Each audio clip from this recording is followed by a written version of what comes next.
പണ്ട് വൈക്കം പ്രദേശമാകമാനം വസൂരി രോഗം പടർന്നു പിടിച്ചതോടെ ജനങ്ങൾക്കും പ്രദേശങ്ങൾക്കും നാശം വരുന്നതിനാൽ ദുഃഖിതനായ നാട്ടുരാജാവ് പരിഹാരം തേടുകയും ഉപദേശാനന്തരം ദേശപ്രമുഖരുമായി കൊടുങ്ങല്ലൂരമ്മയെ ഭജനം ചെയ്യുവാനും നിശ്ചയിച്ചു.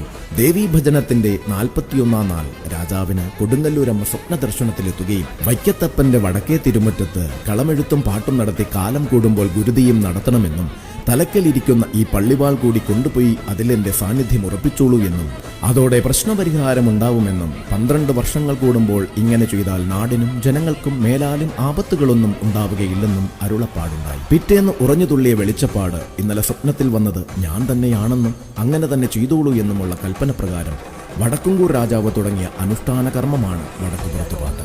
12 വർഷങ്ങൾ കൂടുമ്പോൾ ആചാരവിധികളോടെ വൈക്കത്തപ്പന്റെ തിരുമുറ്റത്തിത വീണ്ടും ഒരുങ്ങുകയാണ് വടക്കുപുറത്തുപാട്ട്.